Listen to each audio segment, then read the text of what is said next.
নমস্কাৰ বন্ধুসকল, এখন খুবেই পুৰণি আৰু প্ৰসিদ্ধ থানলৈ গৈ আছোঁ।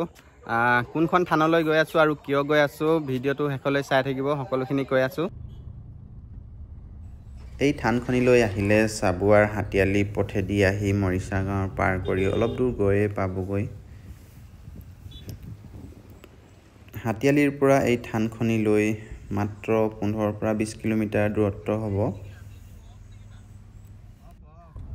আৰু ফাইনেলি পালোহি উজনি অসমৰ অন্যতম তীৰ্থস্থান বগৈতলীয়া ৰহমৰীয়া জ্ঞানীচুক গাঁও কুণ্ডাআটা থানৰ মেইন গেট। ধুনীয়াকৈ থানৰ চৌহদত আমাৰ গাড়ী পাৰ্কিং কৰি ল'লোঁ। চাওক ইমান ভিৰ, বহুত মানুহৰ ভিৰ হৈছে। একেবাৰে বাছ লৈ মানুহ ইয়ালৈ আহিছে। ধুনীয়াকৈ জাতীয় সাজপাৰ পৰিধান কৰি ল'লোঁ, নহ'লে ভিতৰত প্ৰৱেশ কৰিব নিদিব। আৰু এইখনে হৈছে আমাৰ কৈৱৰ্ত জনগোষ্ঠী এজন মহাপুৰুষ শ্ৰী শ্ৰী কুণ্ডাআটা গুৰুজনাই নিৰ্মাণ কৰা এখন পবিত্ৰ থান। পবিত্ৰ মনেৰে দীঘলীয়া বাটচৰাইদি সোমাই গ'লোঁ। এই বাটচৰাটি খুব সুন্দৰকৈ নতুনকৈ নিৰ্মাণ কৰা হৈছে।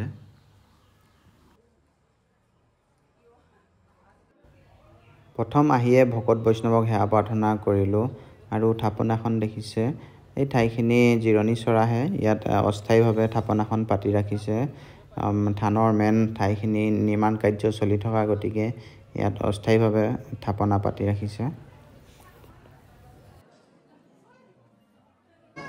এইখনে আছিল কুণ্ডাআটা মেইন থানখন।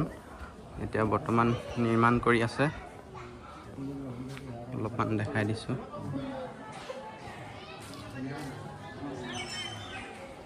খুব সুন্দৰকৈ নিৰ্মাণ কাম চলি আছে। আৰু কিছুদিনৰ পাছতে খুব সুন্দৰকৈ সম্পূৰ্ণ হৈ উঠিব।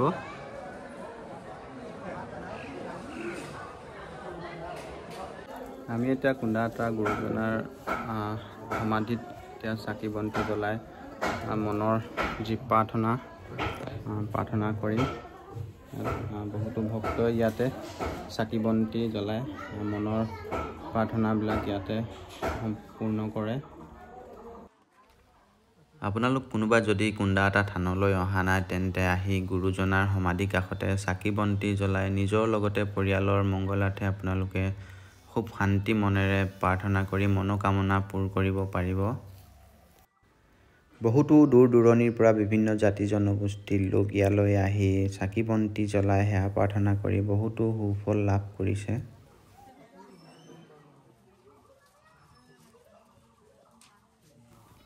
থানখনৰ দুয়োকাষে দুটা চাহ খোৱা গৃহ আছে। এয়া 2 নং চাহ খোৱা গৃহ আৰু আমাৰ পৰিয়ালৰ মহিলা সদস্যসকলে চাহ বনাই আছে।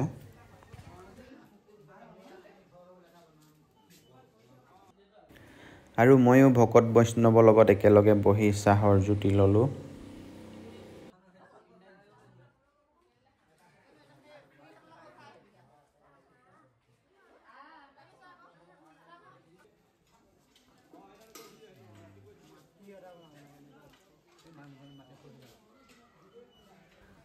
আৰু থানখনি দুফালে দুটা চাউল খোৱা গৃহ আছে। এয়া 2 নং চাউল খোৱা গৃহ। আমাৰ আজি ইয়াতে তিনিচুকীয়া আৰু ডিব্ৰুগড় যি আমাৰ বংশ পৰিয়াল একত্ৰিত হৈ ভোগ আৰু ভোজৰ সকাম হৈ আছে। প্ৰতি বছৰে কুণ্ডাআটা মহাপুৰুষ গুৰুজনাৰ তিৰুভাৱ তিথিখনি চ'ত মাহৰ আৰম্ভণিতে পালন কৰা হয়। তাৰ পাছতহে আমাৰ এনেধৰণৰ বংশৰ যি প্ৰতি বছৰে পালন কৰা সকাম পাতিব পাৰোঁ। প্ৰতি বছৰে পালন কৰি আহিছোঁ বংশৰ মংগলাৰ্থে। আৰু এই বছৰ ভাবিলোঁ ভিডিঅ' কৰি আপোনালোককো অলপমান দেখাই দিওঁ। থানখনৰ একেবাৰে চাইডত খুব ধুনীয়া এটা পুখুৰী আছে। মাছ বহুত আছে। বিস্কুট দিলে ওলাই, বিস্কুট দি চাওঁ।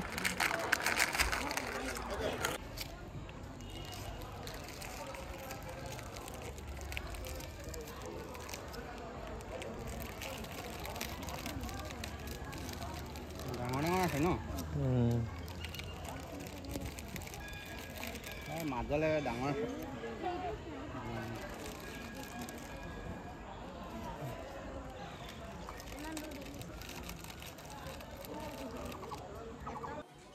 আনফালে ভোগ আৰু ভোজ ৰেডি হৈ গ'ল। সকলো বৈষ্ণৱ ভকত আৰু পৰিয়ালৰ লগত একেলগতে ইমান এখন পবিত্ৰ থানত এসাঁজ খাবলৈ পাই মনটো খুবেই ভাল লাগিল।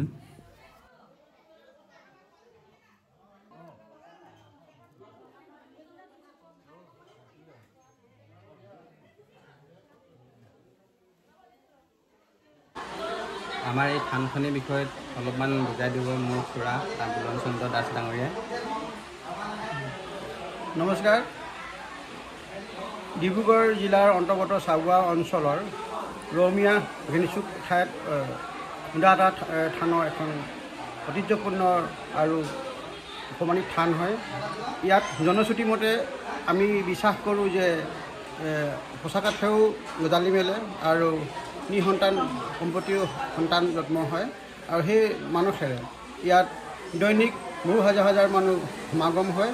আৰু এই থানখন ইয়াৰ বংশ হিচাপে যোৰহাটৰ পৰা আহি ৰঙাচনৰ এজন প্ৰসিদ্ধ ব্যক্তিয়ে কুন্দা নামে অৰ্থাৎ কাঠৰ কাম কৰি ইয়াত মৃত্যু হোৱাত আৰু ইয়াৰ বংশ কৈৱৰ্ত কুলৰ হয় আৰু তেখেতৰ গুণ গৰিমাৰেই আজি এই থানখন সৃষ্টি হয়।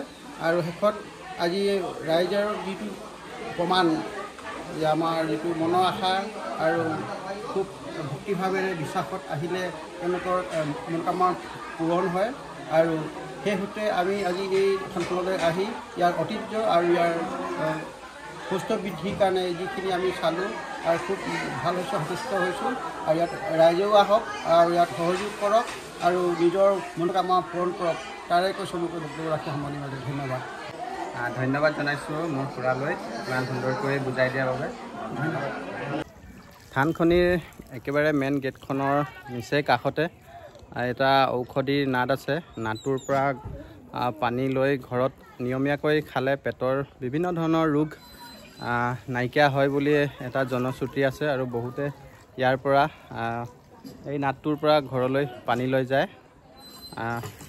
তামোল পাণ আৰু অৰিহণা দি ইয়াত পূজা কৰি পানী লৈ যাব লাগে ঘৰলৈ। তাকে অলপ ঘৰলৈ পানী লৈ লওঁ।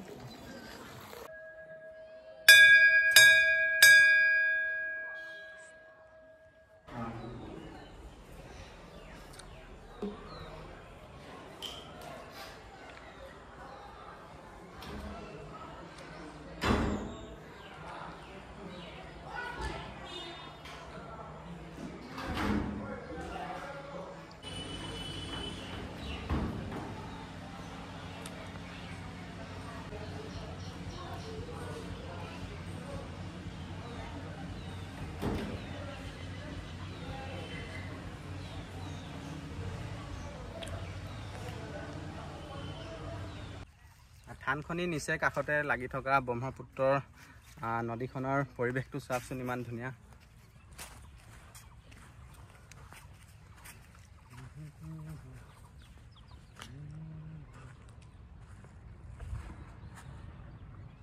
ভিডিঅ'টো ইয়াতে সমাপ্ত কৰিছোঁ। যদি ভিডিঅ'টো ভাল লাগিলে তেন্তে লাইক, কমেণ্ট, শ্বেয়াৰ এটা কৰি দিব।